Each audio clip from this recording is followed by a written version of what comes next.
tenemos casi 3 meses, un poquito más, ¿sí?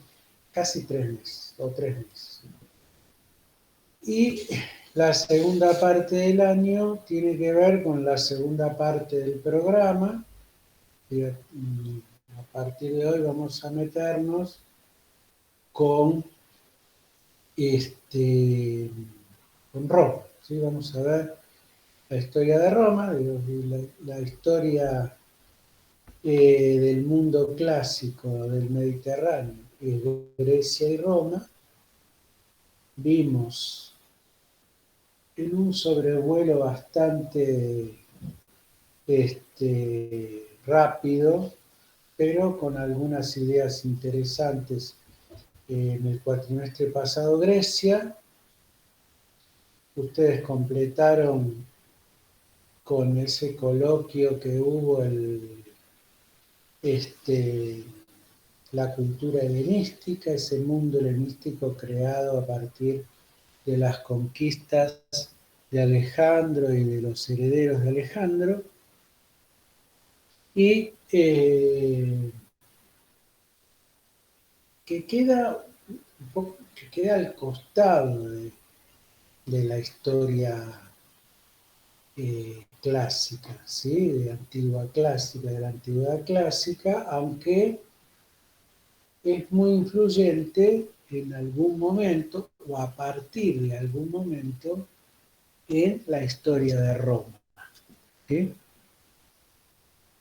Así que de alguna forma en algún momento vamos a retomar eh, lo que ustedes habían preparado y desarrollaron en el coloquio, que es el mundo helenístico, cuando Roma acceda, llegue y conquiste esos reinos, ¿sí? ¿Se recuerdan? Después en el siglo II y en el siglo I, Roma llega a Oriente. Si recuerdan, digo, por lo que leyeron en su momento cuando prepararon el tema, digo, Roma llega a Oriente y de a poco va conquistando los reinos helenísticos hasta que finalmente en el año 30 a.C., Augusto u Octavio, mejor dicho, Octavio, que era su nombre, y Augusto, que era un título que él tenía, somete o convierte en provincia romana el último de los reinos helenísticos, que es Egipto, ¿sí? Con la derrota de Marco Antonio en la batalla de Actium y el suicidio de Marco Antonio y Cleopatra posterior a esa derrota, y entonces Roma en el año 30 domina todo el espacio oriental del Mediterráneo y los reinos helenísticos que caen en poder de Roma. Prácticamente todo ese territorio helenístico cae en poder de Roma, y una parte que no la va a poder conquistar nunca, ya la veremos en su momento. De manera que lo que nos convoca en a partir de hoy es la cultura romana, el mundo romano,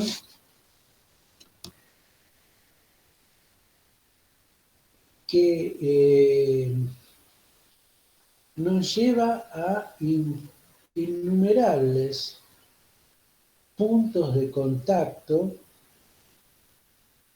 con no solamente con nuestra cultura occidental, sino además con nuestra cultura latina, ¿sí?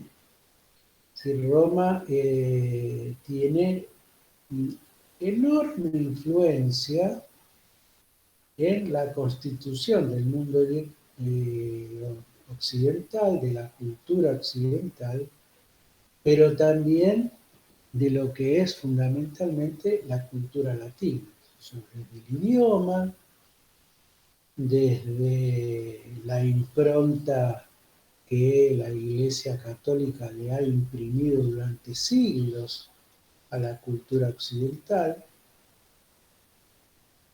desde el derecho, desde alguna forma de organización del Estado. Y hoy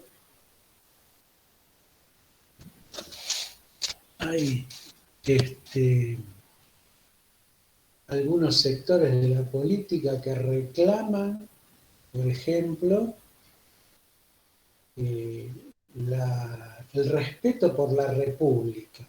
Lo hemos escuchado mucho, la República, la República, bueno, los primeros que hablaron de República fueron los romanos. ¿Sí? En realidad no era una república al sinónimo de democracia, como hablan estos sectores políticos actuales en la Argentina, pero era una forma de gobierno republicano. Y después en el idioma, digo, en la forma de hablar, nuestro idioma español es descendiente del latín, que era el idioma romano, de manera que van a encontrar, o vamos a ir encontrando muchas conexiones con aspectos de la vida actual, ¿sí? de nuestra vida contemporánea. Así que esto lo hace quizás en algún punto por ahí más interesante o más atrayente, si quiere. Más allá de todos los que puedan ser, como en mi caso, descendientes de familias italianas, donde, bueno, la península itálica, sede de la ciudad de Roma, también cobra alguna relevancia. De manera que vamos a recorrer, esto es lo que vamos a recorrer. Nuestro trayecto será profundizar la historia de Roma desde sus inicios hasta la caída del Imperio Occidental. En algún momento, finales del siglo IV, el territorio del Imperio Romano se divide definitivamente en dos imperios, oriental y occidental. El oriental lo vamos a tocar muy por arriba, muy tangencialmente, nos vamos a dedicar un poco más al occidental, y posterior a esa caída del Imperio Occidental Romano, haremos un recorrido bastante rápido, pero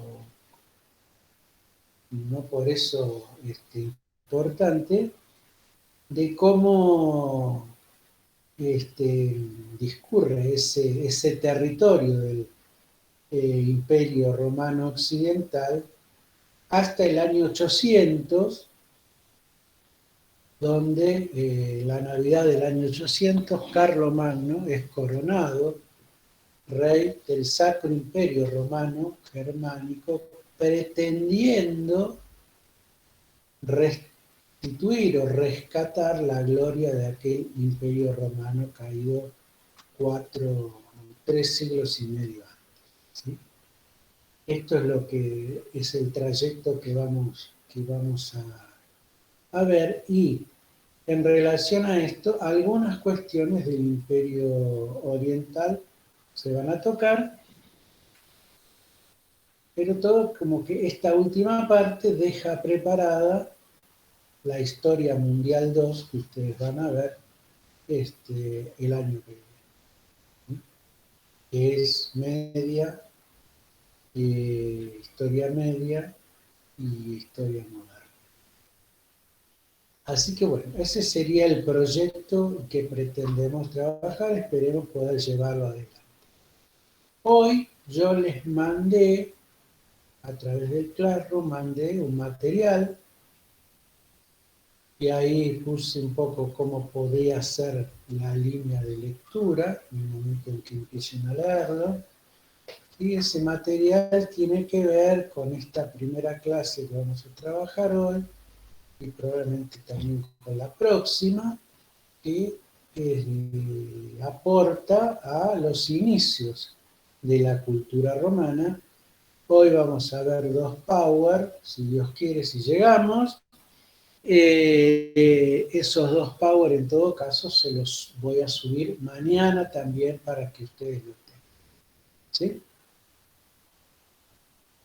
Bien, ¿hay alguna consulta, algún aporte, algo que quieran decir? No, muy bien. Bueno, entonces vamos a arrancar con la presentación del primer power.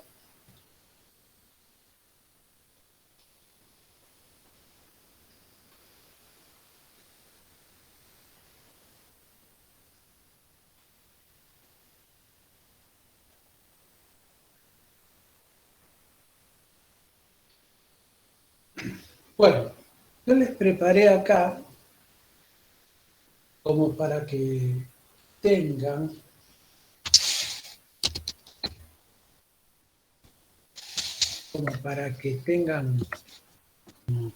pantallazo inicial una línea de tiempo de la historia de Roma.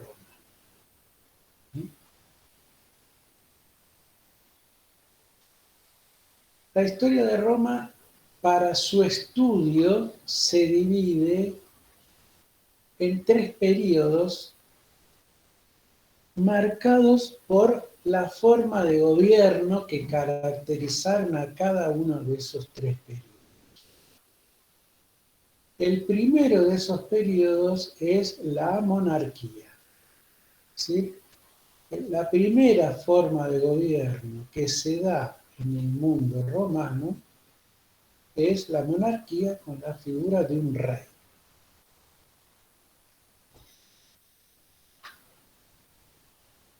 La fecha de fundación de la ciudad de Roma y de la aparición del primer rey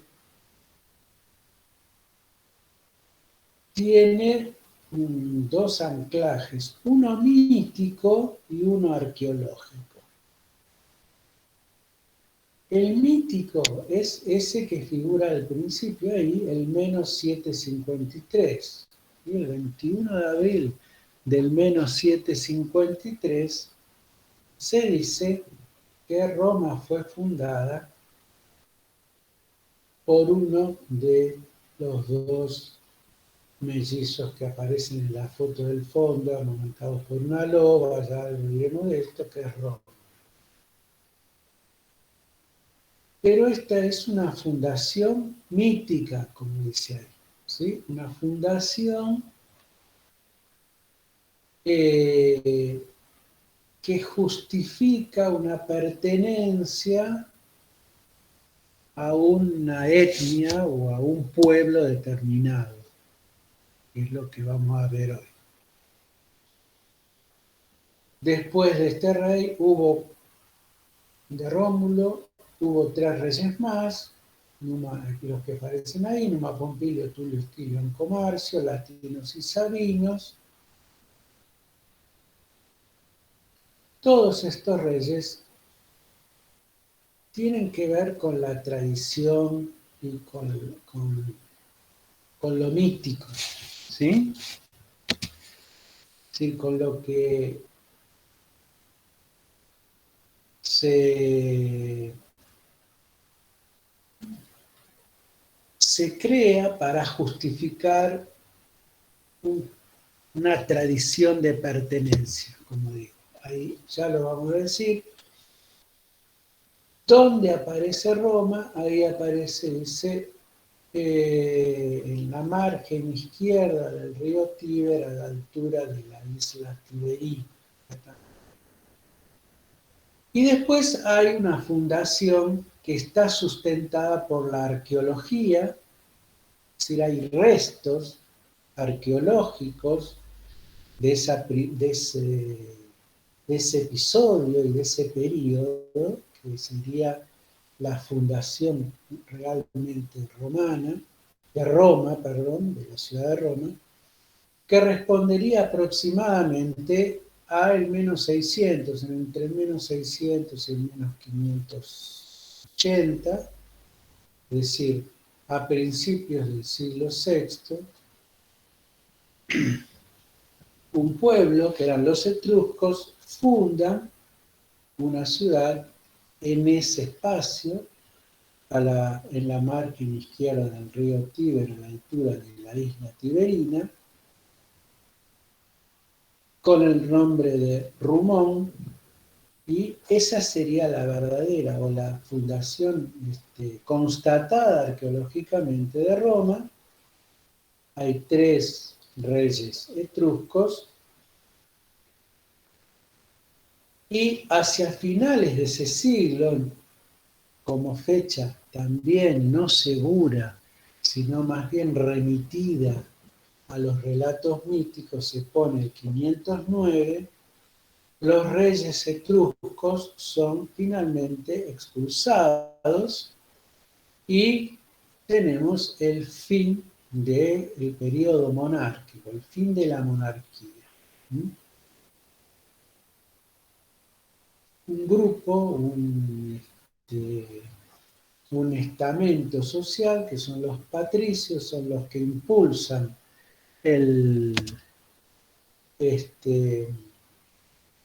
la expulsión de los etruscos, y con ellos instalan o aparece un nuevo periodo, que es el de la República.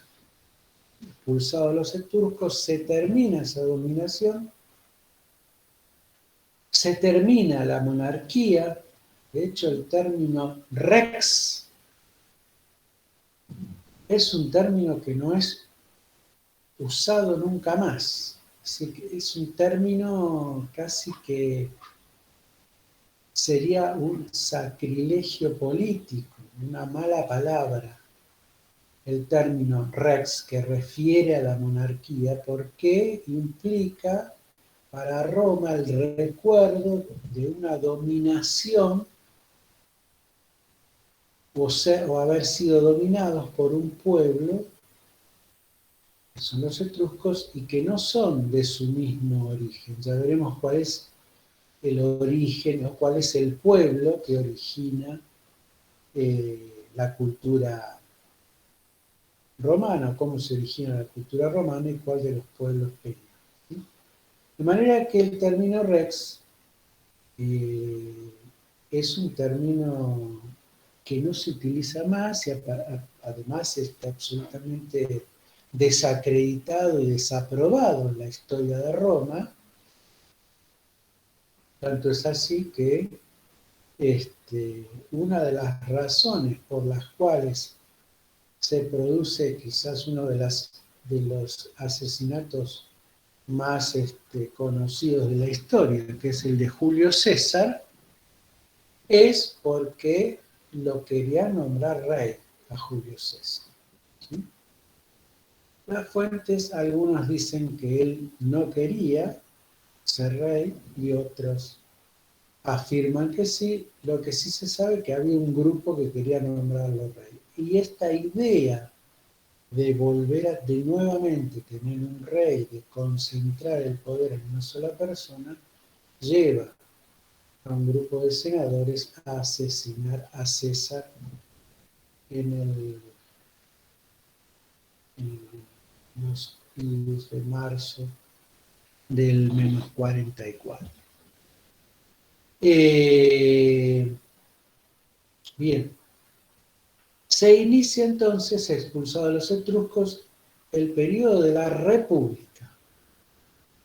Este periodo de la República dura entre el 509, es decir, podemos decir inicios del siglo V, 509, 500, hasta prácticamente finales del siglo I hasta el menos 27, como figura ahí.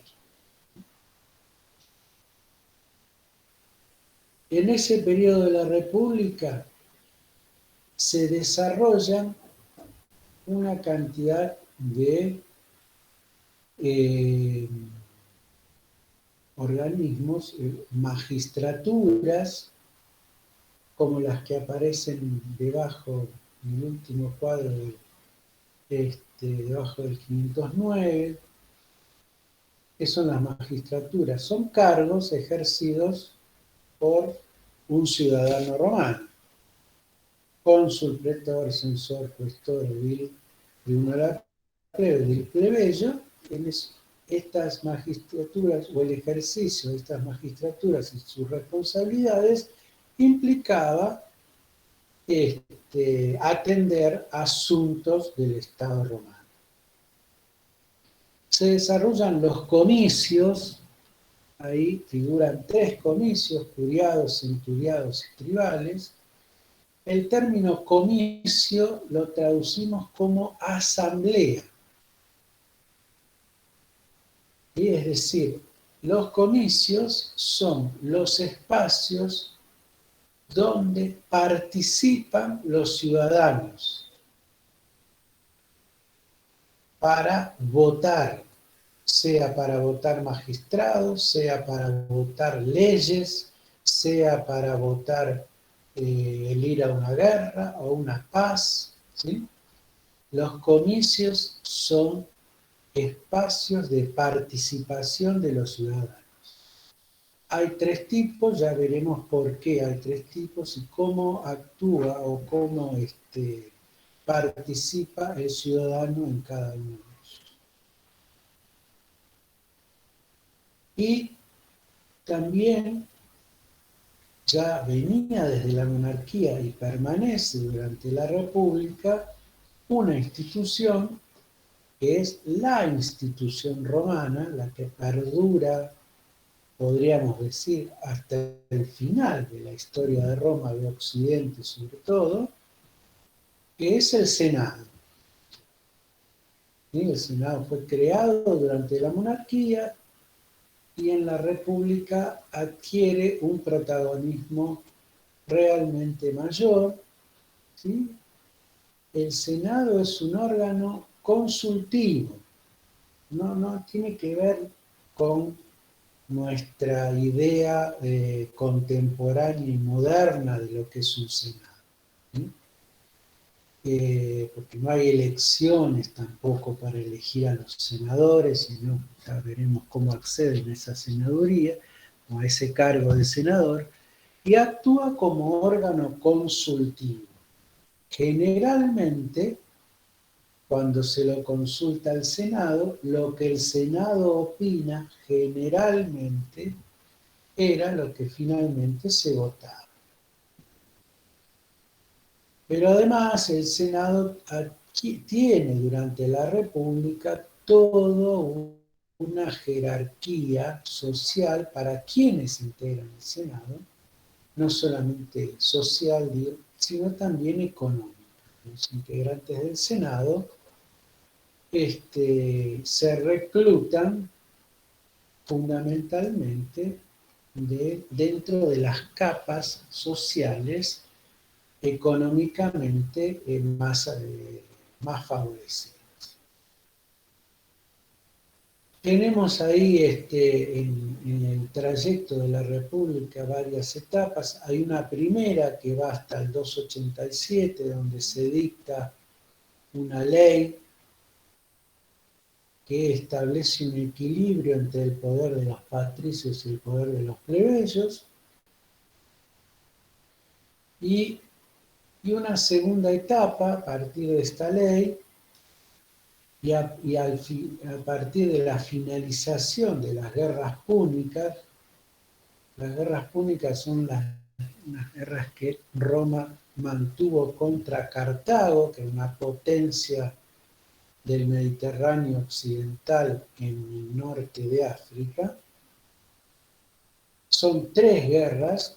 La segunda finaliza en el 201 a.C., es decir, al finalizar el siglo III, y el triunfo de Roma sobre Cartago en esa segunda guerra púnica implica el inicio de la expansión hacia Oriente, es decir, el inicio de la etapa imperial.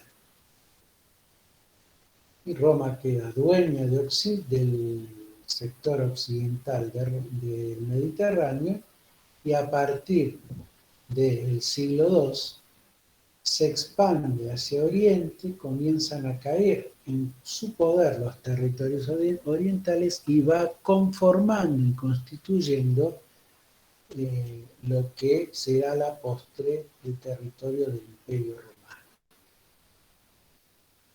Conforme se da esta expansión, se suceden conflictos a nivel social, se empiezan a distanciar cada vez más los grupos económicos que tienen más y que sustentan su poder en el trabajo de la tierra, de quienes tienen menos, de las clases populares.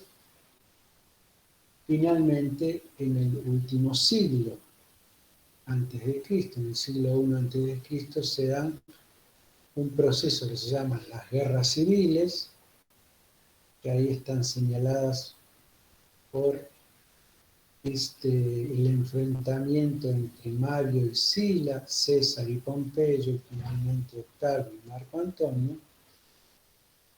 Este proceso de guerras civiles, de enfrentamiento entre estos jefes de ejército, que tienen a su vez atrás toda una fila de partidarios que apoyan a uno a otro, lleva al fin de la República. El fin de la República implica que se nombre a un personaje, que será Octavio o Augusto, como príncipe. Se le da el cargo de príncipe. Príncipe, princeps, quiere decir el primero de los ciudadanos, es decir, que hay un personaje, en este caso Octavio, que va a tener una consideración ciudadana mayor al resto de los ciudadanos. Y esto implica que haya una concentración del poder en una persona. Lo que la República había logrado borrar de la mentalidad colectiva aquello de la monarquía, termina construyendo una forma de gobierno finalmente donde nuevamente el poder se concentra en una persona. Por eso, a partir del año 27 y del nombramiento de Octavio como príncipe y de esa concentración del poder en la figura de una persona que cada vez va a ser más fuerte y va a hacer que todas las otras instituciones, magistraturas de la República y poder político, se inicia la última etapa, que es la etapa del imperio, que va desde el -27, cuando asume Octavio y es nombrado príncipe, hasta el 476, es decir, que ya entramos en nuestra era cristiana, y el 476, casi el último, 3/4 del siglo V, donde se da finalmente la caída del Imperio Occidental. La caída del Imperio Occidental en realidad no se da en el 476, sino que es todo un proceso. Se toma el año 476 porque ahí el último emperador romano de Occidente es desplazado en su poder por un general germánico y desaparece este personaje y esta figura del emperador de Occidente. Pero la caída del Imperio de Occidente es un proceso que se inicia incluso en el siglo IV. ¿Sí? Bien, y ahí coloco un poco algunas cuestiones que tienen que ver con el imperio. Primero, hay una división del periodo imperial en Alto Imperio o Principado hasta el 285. En ese año asume un personaje que se llama Diocleciano, y a partir de Diocleciano hablamos del Bajo Imperio o Dominado. ¿Sí? Es más preciso, más allá del término imperio, es más preciso hablar de principado para la primera parte y dominado para la segunda parte, porque en realidad el término imperio viene de un título, de un cargo que se otorgaba, que se llamaba imperium, y que era el dominio o el poder que se tenía, o la jefatura que se tenía por sobre, para la conducción del ejército. Un cargo militar, un poder militar, que como después fue concentrado por el príncipe y por los que lo siguieron a Augusto, de ahí deriva el término imperio. Pero más preciso es hablar de principado y de dominado, ¿sí? En cada una de las partes. Hay una gran expansión del territorio, como señalo acá, y un periodo de casi 2 siglos donde se habla de la Pax Romana, es decir, de un dominio importantísimo sobre todo el territorio, sometido desde el ejército, desde lo cultural también, y con la muerte de Cómodo, que a lo mejor saben quién era, lo vieron, aquellos que vieron Gladiador, ese personaje que finalmente se enfrenta con el español o con quien es el gladiador. Bueno, la muerte de Cómodo no muere como muere en la película, eso es hollywoodense, pero la muerte de Cómodo implica el inicio de una crisis. Esa crisis la salva Diocleciano, acomodando unas cuantas piezas, la forma de actuar y la forma de organizar el territorio, y ahí empieza el dominado hasta el final del imperio.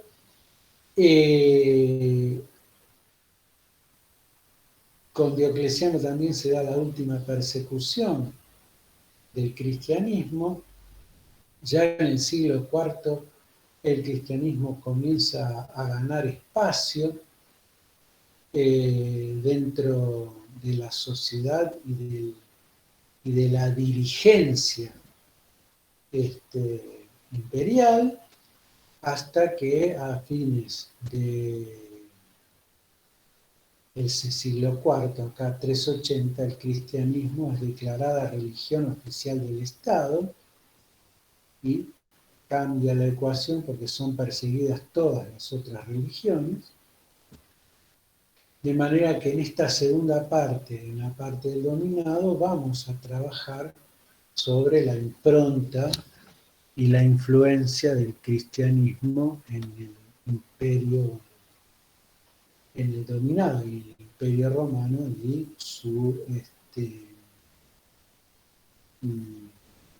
conformación como peso político y referente político en el mundo occidental, hasta que, como digo, en el 476 se da el fin del imperio occidental y acá se desarma, ¿sí? Se atomiza el territorio del imperio occidental, entre otras razones porque es invadido por pueblos germánicos y aparecen los reinos bárbaros germánicos y ya el imperio occidental no existe. Esa es la última parte que vamos a ver, que dije, hasta el año 800.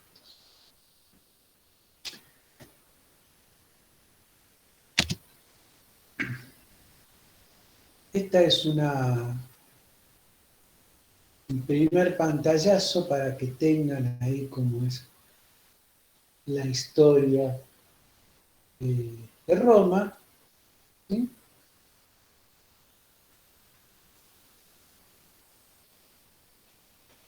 Esos son los periodos de la historia romana.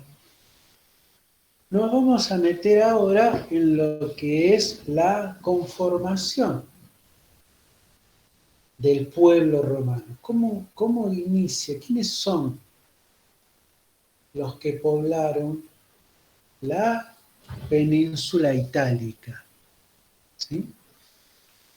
¿Cómo fue poblada? ¿Quiénes eran esos pueblos que ya existían, que llegaron y que le dieron forma a lo que finalmente será la cultura romana?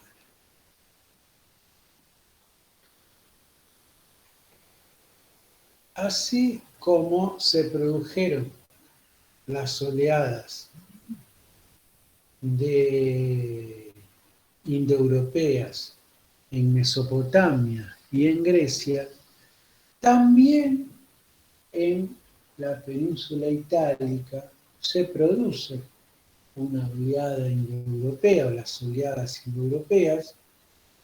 Hay una primera oleada aproximadamente hacia el 1400, 1300, que en general no pasa de la zona norte, llega hasta lo que sería el Valle del Po, o lo que se llama la llanura padana, pero la que realmente interesa es la segunda oleada indoeuropea, que marco ahí aproximadamente el territorio que ocupó esa segunda oleada indoeuropea por pueblos denominados villanovianos, porque hay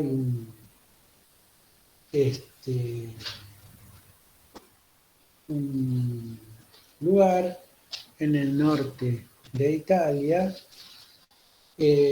donde fueron descubiertos los primeros asentamientos o los antecedentes de la llegada de este pueblo.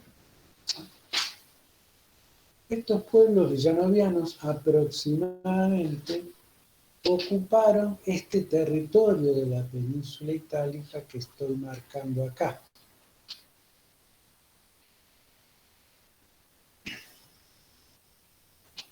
Y, digamos, son pueblos de cultura indoeuropea. Ya trabajaban el bronce, traen el hierro, porque es de la segunda oleada,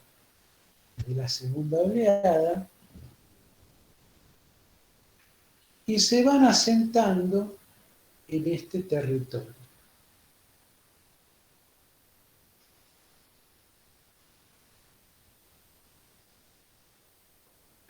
Paralelamente a la llegada de estos pueblos indoeuropeos villanovianos, se produce la entrada de pueblos de origen celta a los que los romanos llamaban galos. Los pueblos celtas pareciera que fuesen también de origen indoeuropeo, pero esto actualmente está discutido, es decir, la cultura celta es una cultura que accede a los territorios que ocupan, porque ocupan el norte de Italia, ocupan el norte de la península de España, de lo que es actual España, ocupan gran parte del territorio de Francia, Bélgica e incluso llegan a las islas de Gran Bretaña, ¿sí? Su origen está bastante discutido, porque además las raíces de su lingüística, de su idioma, en muchos casos no coinciden con raíces lingüísticas de otros pueblos indoeuropeos. De manera que en algunos casos, como por ejemplo los vascos, tienen una raíz lingüística prácticamente única, es decir, no se da en otros lugares.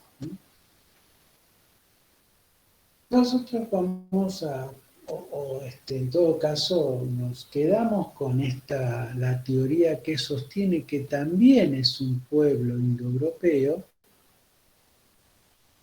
y que poco después de la entrada de los villanovianos se asientan en lo que es el norte de Italia. Fíjense que acá en el mapa, después seguramente yo se lo voy a mandar Power, pero este mapa ya se lo mandé hoy también, aparece como la Galia, ¿sí? La Galia Cisalpina. Así lo denominaban los romanos a este territorio. ¿Sí? Galia porque eran celtas, eran galos para ellos. Cisalpina porque significa de este lado de los Alpes. ¿Sí? Para los romanos es de su lado de los Alpes, y después habrá una Galia transalpina, que es la que está del otro lado de los Alpes y que coincide con parte de Francia.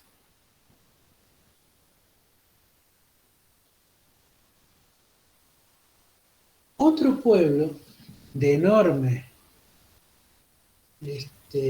influencia y de gran ocupación en la península itálica, en el sur de la península itálica, son los griegos, ¿sí?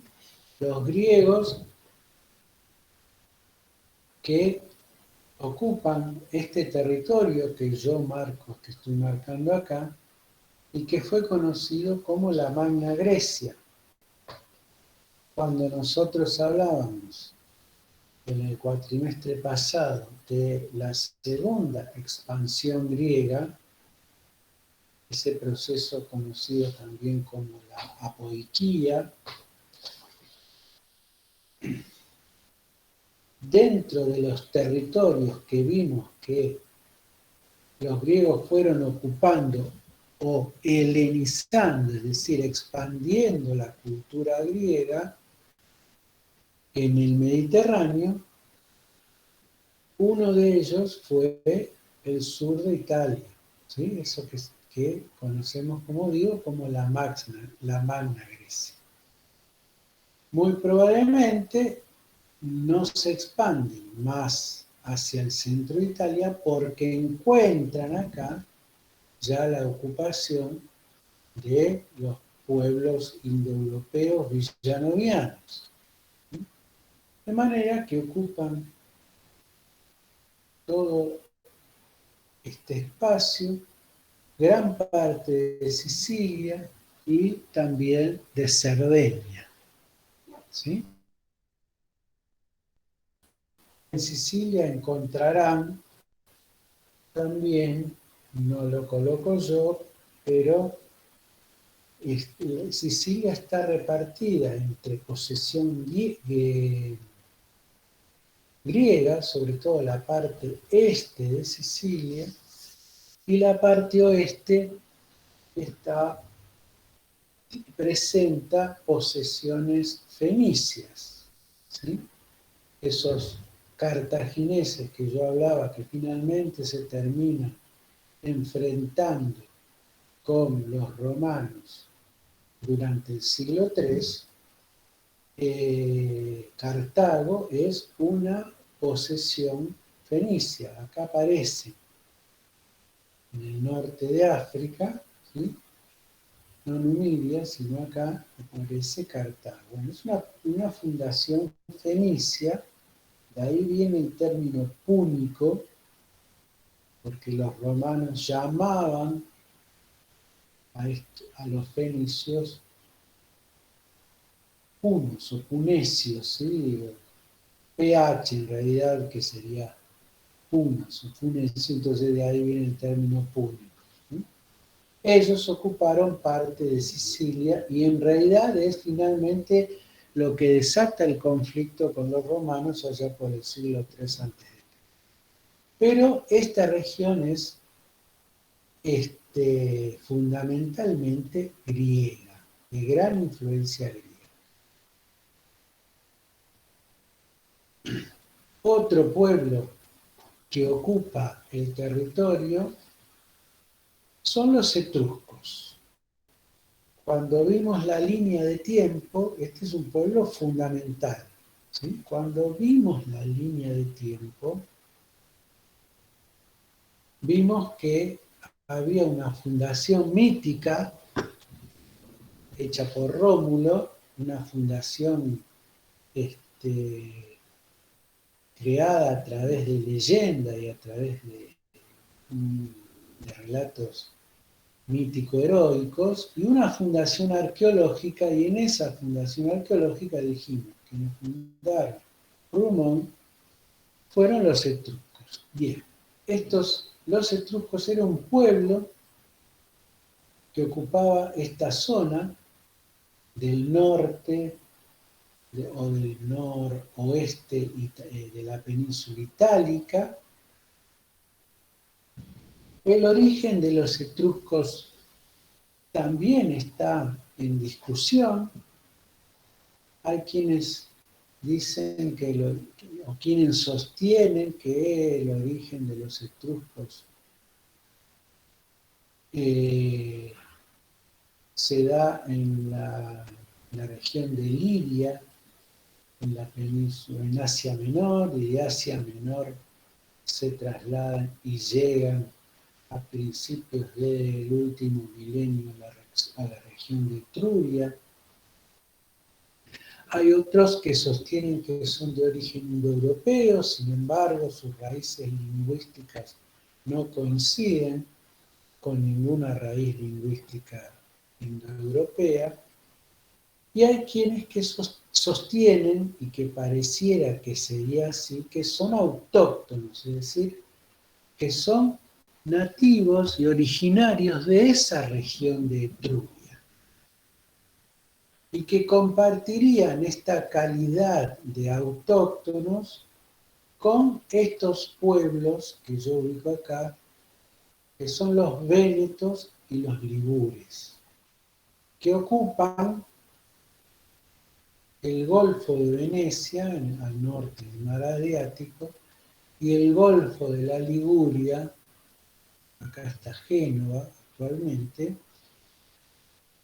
al norte del mar Tirreno. De estos pueblos,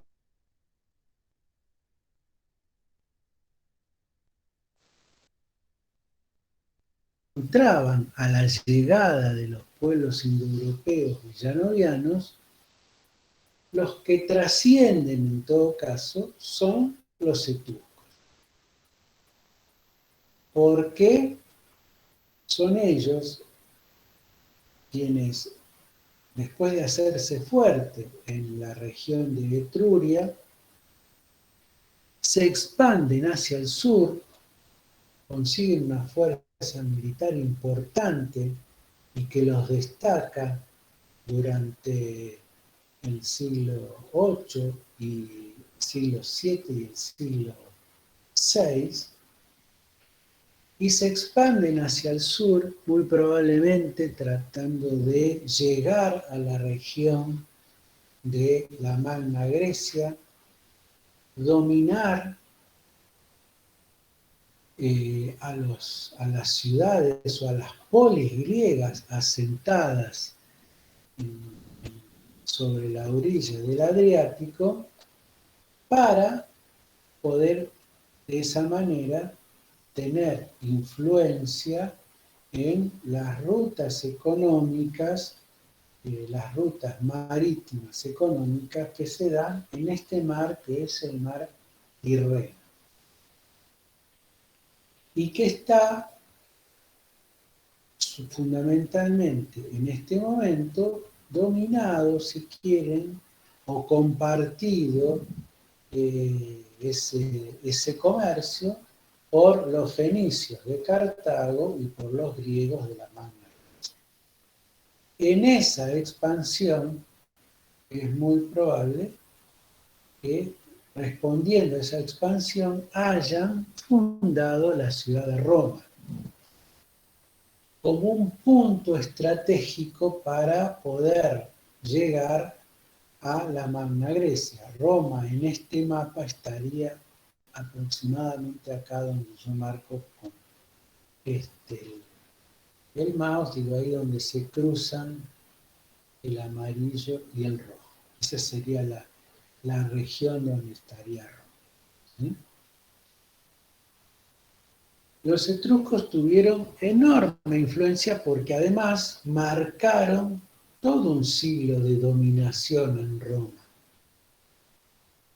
Ahora nos vamos a meter en la historia de la monarquía y veremos cómo influencian, sobre todo hay un rey, Servio Tulio, el segundo de los reyes etruscos, que le da una conformación al modelo político y militar de Roma que después se va a sostener por siglos, más allá de que los romanos se hayan sacado el dominio etrusco. ¿Sí?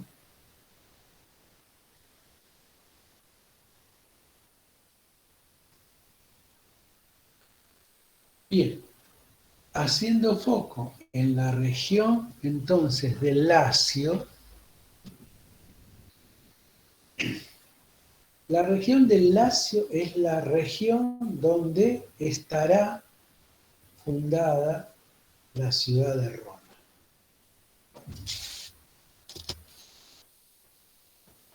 La región del Lacio es esta región que está acá.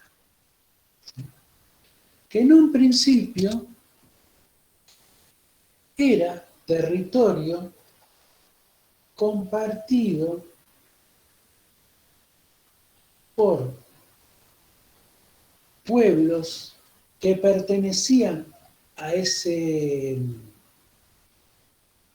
grupo mucho más grande indoeuropeo que eran los villanovianos. Ahí, en ese territorio, se asientan pueblos oscoumbros. ¿Quiénes son los oscoumbros? Es un grupo de pueblos dentro del grupo de los villanovianos. Y dentro de los oscoumbros encontramos fundamentalmente dos pueblos que nos interesan: los latinos y los sabinos. De manera que latinos y sabinos pertenecen al pueblo o al grupo de pueblos de los oscoumbros. Y este grupo de pueblos de los oscoumbros pertenecen al grupo de los villanovianos, que son indoeuropeos. Por lo tanto, latinos y sabinos son de origen indoeuropeos. Estos pueblos, tanto latinos como sabinos, vivían fundamentalmente de la actividad pastoril y se asentaban en las colinas que se destacaban dentro de esa región del Lacio. Acá aparecen algunas de esas colinas: el Aventino, el Palatino, el Esquilino, el Viminal, el Quirinal, el Chelo, esto se lee Chelo. ¿Sí? Estas son algunas de esas colinas. Ellos ocupaban esa región de las colinas con su actividad fundamentalmente pastoril.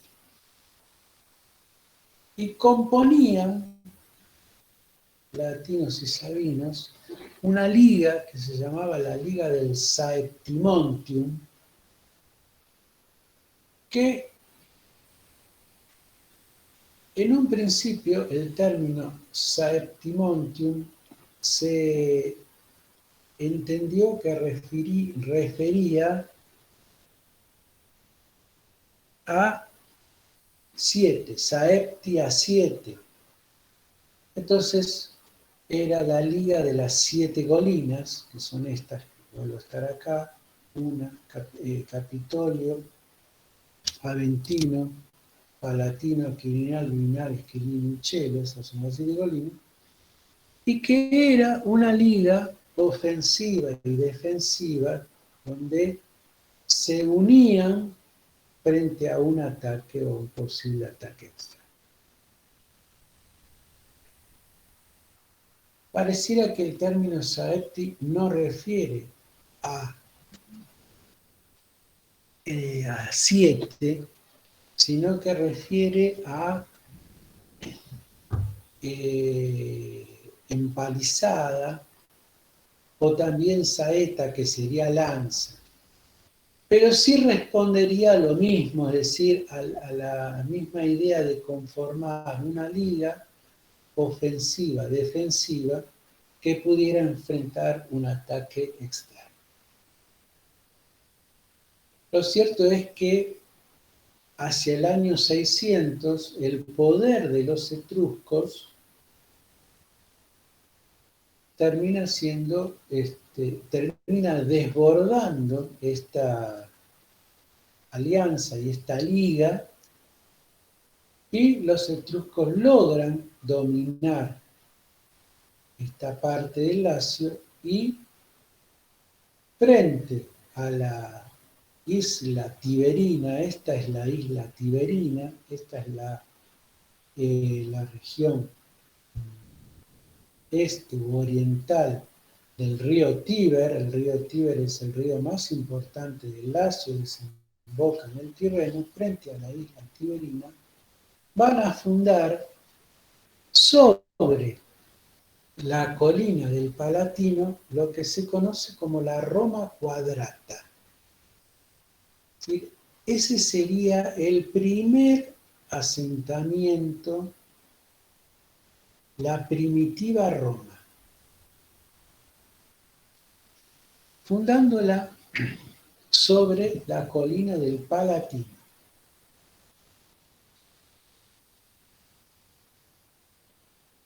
Aproximadamente entre el 600 y el 580. Esto es lo que dicen los restos arqueológicos. ¿Qué dice la mitología? O el relato mítico, construido fundamentalmente a partir del siglo I después de Cristo, por un señor que se llama Tito Livio. Él dice que en el 753 Rómulo funda en ese mismo lugar del Palatino y con esta misma estructura de la Roma cuadrata, lo que sería la Roma primitiva. Ahora, lo que nos cuenta el relato mítico es que la forma en que, o cómo funda Roma, ¿sí? Los ritos que cumple para la fundación de Roma son los mismos ritos que cumplían los etruscos cuando fundaban una ciudad. Marcaban con el arado en derredor un cuadrado, segaban los pastos, dividían en forma cuadriculada ese terreno, de manera que los mismos ritos que los etruscos cumplían cuando fundaban una ciudad, se lo atribuyen a Rómulo, ¿sí? que es latino, la fundación de Roma. ¿Por qué se da esto? Se da en el siglo I después de Cristo. Roma ya es el poder imperial, ¿sí? El poder militar y político que domina todo el Mediterráneo. De manera que tiene que construir o constituir un inicio que no justifique o que no admita haber sido dominado y generado por un poder que no sea latino. Roma el pueblo romano se dice de origen latino, o en todo caso los latinos sabinos. De manera que, si es el poder que domina el mundo conocido en ese momento, tiene que justificar una ascendencia que sea latina. Es muy probable que desde ahí surja la historia de la figura de Rómulo como fundador de Roma. Por eso yo en la línea de tiempo hablaba de la fundación mítica y de la fundación arqueológica. Lo que la historia nos dice de la arqueología es que fue un rey etrusco quien fundó Roma. La tradición va a tergiversar esto y después ese poder latino sabino fue dominado por los etruscos, pero finalmente los latinos y sabinos se sacaron ese poder de encima. Esto es lo que dice el relato. De manera que Roma nace en el Palatino,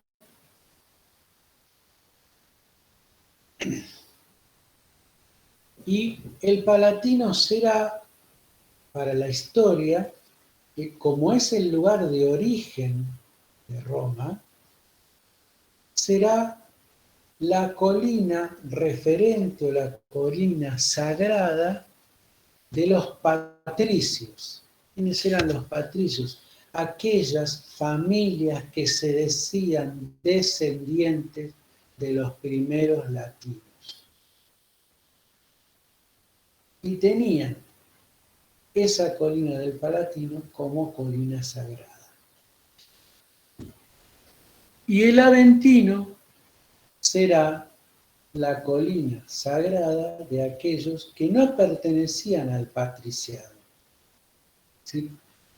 Que eran llegados, en todo caso, posteriores o que no podían dar cuenta de una tradición, una descendencia de esos latinos fundadores.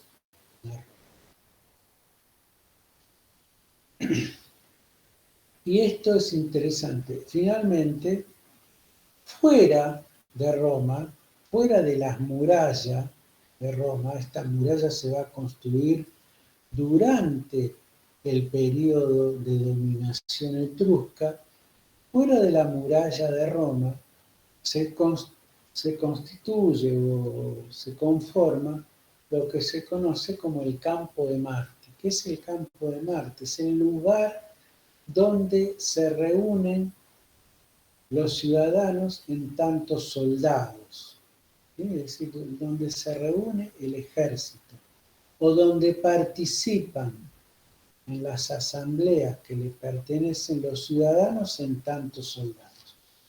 ¿Por qué se reúnen fuera de la muralla? Esta muralla se llama la muralla serviana. ¿Por qué se reúnen fuera de la muralla? Porque existe una ley en Roma, desde una tradición inmemorial, que no se puede estar armado dentro de la ciudad de Roma,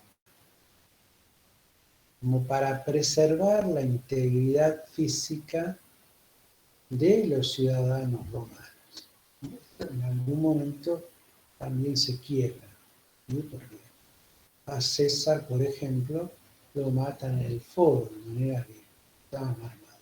Pero el ejército no puede ingresar o trasponer la muralla serviana porque no puede estar armado, de manera que se constituye fuera de Roma lo que se conoce como el campo de Marte. ¿Mm?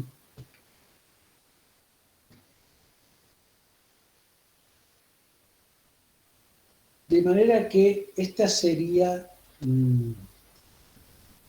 la ubicación de Roma y algunas cuestiones que tienen que ver con la fundación de la ciudad de Roma.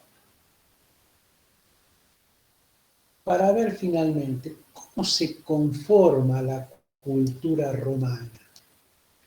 La cultura romana finalmente se conforma con la influencia de tres culturas. La cultura latino-sabina, priorizando lo latino, porque los latinos son de ese pueblo indoeuropeo que habitaba el Lacio, es el territorio de la ciudad de Roma. La cultura etrusca, que es la fundadora realmente de la ciudad de Roma, ¿sí?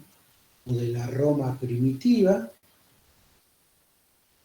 Y la otra gran influencia en la cultura romana es la cultura griega, que le llega a Roma a través de lo que es la Magna Grecia, todo ese territorio del sur de la península ocupado por los griegos. De manera que la cultura romana tiene estas tres vertientes donde abreva y donde obtendrá elementos de cada una para concretar finalmente una síntesis, un sincretismo y generar una nueva cultura que es la cultura romana. Quizás esta síntesis de las tres culturas se da en el aspecto religioso, en un punto del aspecto religioso, que es en el panteón de dioses romanos. Acá, en el Capitolio, habrá un templo y en ese templo figura lo que se llama la tríada capitolina. La tríada capitolina son los tres dioses más importantes dentro del panteón romano. Júpiter, Juno y Minerva. Es muy probable, sobre el origen de estos tres reyes, de estos tres dioses, a qué pueblo pertenece cada uno, van a encontrar a lo mejor alguna diferencia, lo que voy a decir, porque hay discusiones entre autores, pero el origen de estos tres dioses tiene que ver con cada uno de estos tres pueblos que conforman la cultura romana. ¿Sí? Júpiter, de origen griego, ¿sí? Júpiter es el Zeus griego, romanizado. Minerva, de origen etrusco, y Juno, de origen latino. Estos tres dioses, representando esa tríada, la tríada capitolina porque el templo está en la colina del Capitolio, sintetiza un poco la influencia de estas tres culturas y lo que es la síntesis que ella hace, la nueva cultura que surge, que es la cultura romana.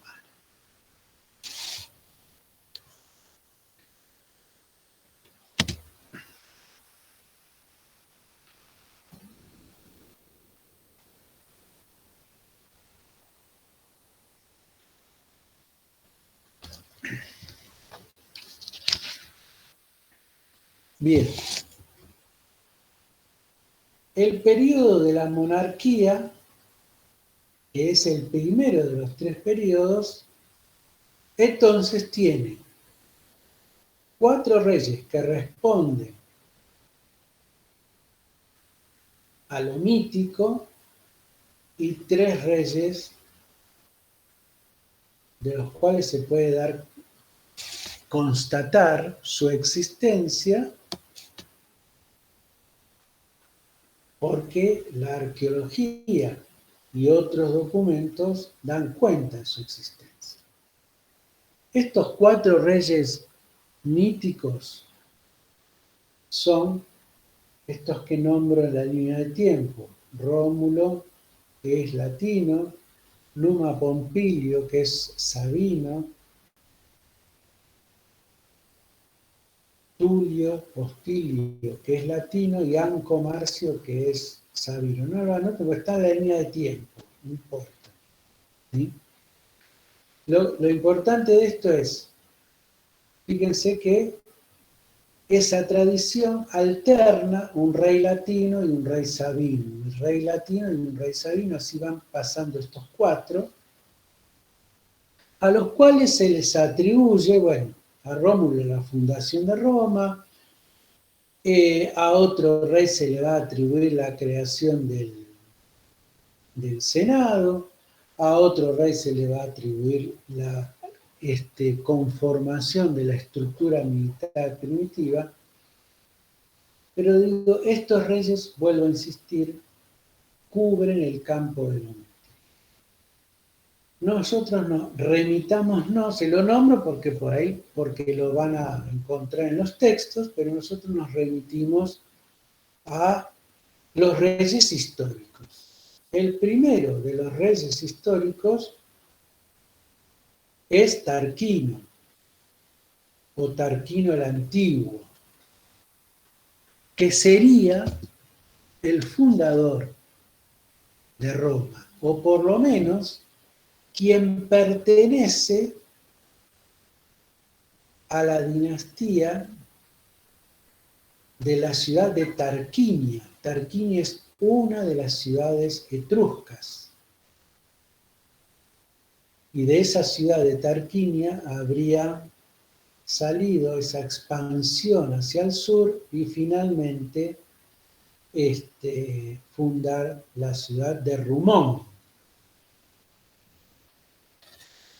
que querría decir ciudad junto al río, y que, como dije, actúa de lazo, de bisagra, de conexión entre Grecia y Etruria.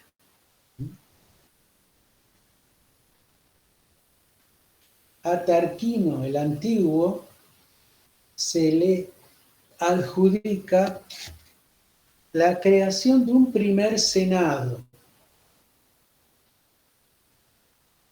Un senado compuesto por 100 integrantes, todos ellos pertenecientes a los linajes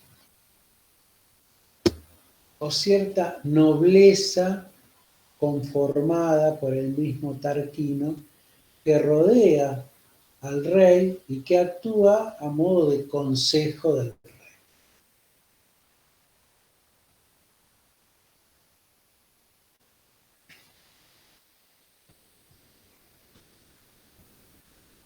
Tarquino,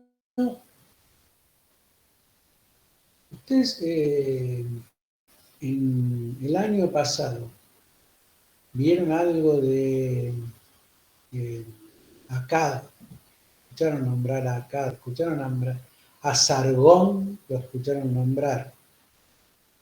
¿Alguien se acuerda cuál era algo de la historia de Sargón? No se acuerda. Fue el primer emperador. Bien, eso sí.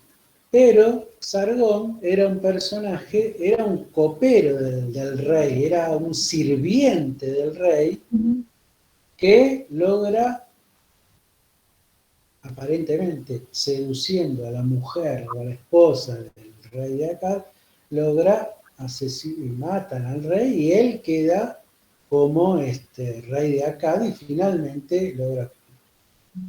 La misma historia, o muy parecida, se cuenta con el segundo rey etrusco, que se llama Servio Tulio. Pareciera ser que el término Servio viene de servus, que sería siervo. ¿Sí? También sería un personaje, un sirviente de esa nobleza incipiente y conformada en Roma por la dinastía de los Tarquinios, que de la misma forma accede asesinando a Tarquino el Antiguo y convirtiéndose con el apoyo de cierto sector de la nobleza el nuevo rey de Roma. ¿Sí? Porque de hecho el primero y el último de los reyes se llaman Tarquino, uno Tarquino el Antiguo y el último Tarquino Prisco, Tarquino el Soberbio. ¿Sí? Servio Tulio no sigue esa dinastía, así que probablemente pueda cumplir esto u otra forma de acceso distinta, pero que se le atribuye a una situación similar a la de Sargón en Akkad. De manera que el segundo rey es Servio Tulio. Y termina siendo el rey más importante dentro del mundo, dentro del periodo monárquico. Porque va a realizar una serie de reformas que tienen que ver con lo político, con lo militar, con la forma de organizar a la ciudadanía e incluso, si quieren, hasta con lo urbanístico.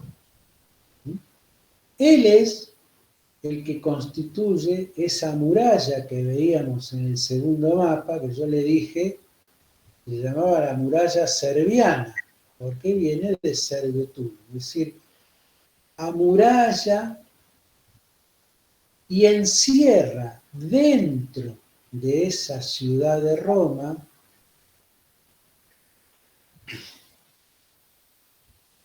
a esas 7 colinas: Capitolio, Aventino, Palatino, Chelo, Viminal, Quirinal y Esquilino, esas 7 colinas donde está asentada la primitiva, esta primera ciudad de Roma amurallada.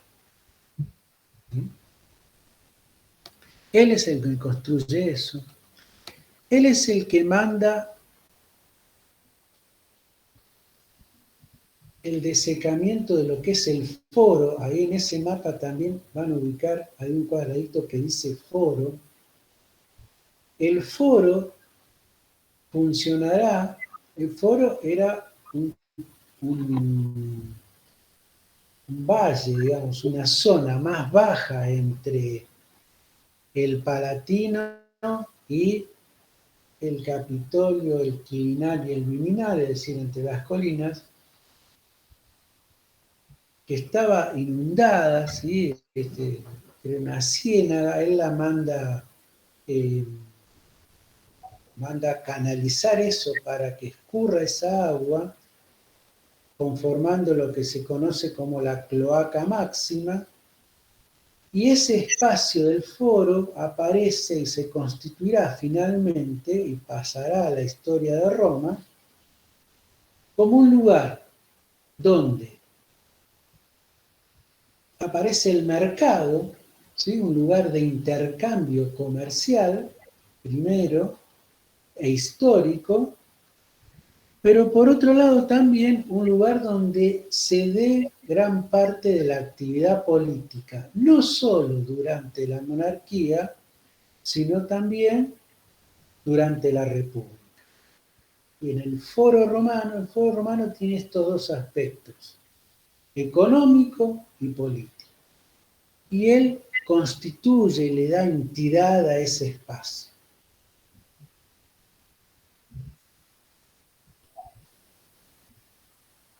Y después realizará, como dije, una serie de reformas que tienen que ver con lo político y con lo militar, pero esto lo vamos a ver en la clase que viene, ¿sí? Porque ya estamos llegando a las 8. O sea que la clase que viene arrancamos con las reformas de Servio Tulio desde lo político y lo militar.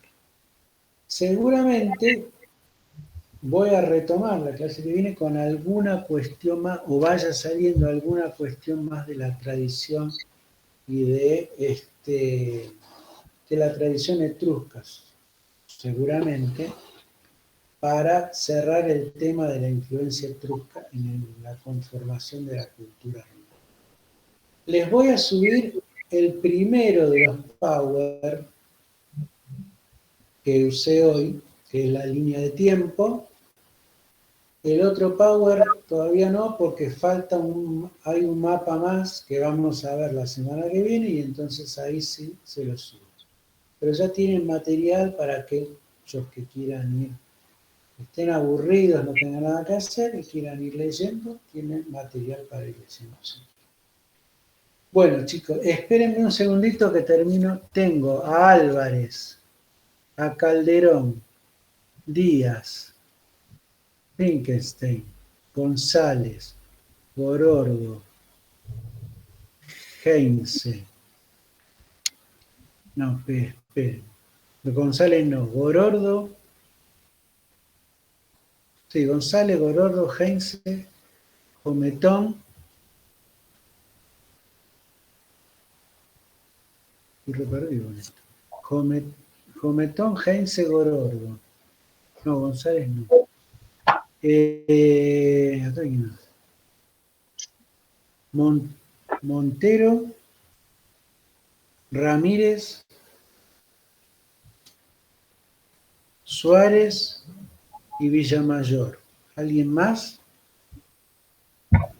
¿Están todos? Gabriela Gadea. Suárez, no sé si Suárez. Suárez sí, Ojeda me falta, ¿no? Gadea también le falta. Morena, Ojeda, pero Ojeda no te tengo acá. ¿No? Ojeda. Morena, Ojeda, ¿quién sería? Ah, Ojeda Morena, sí, perdón, estoy un poco mareado con la lista. Bueno, Tampoco Suárez me nombró está. a mi profesor. Ah, Gadea, perdón. No, está bien. Listo, Gadea, sí. Gracias. Bueno, ahí vemos a la hija de Natalia que quiere aprender Roma también. Bien, muy bien. Nos vemos la semana que viene, chicos. Bueno, Hasta luego. Chao, chao, profe. profe. Hasta luego. Noches. Chao. Chao, profe. Chao, hasta luego. Chao. Chao. Saca la mano.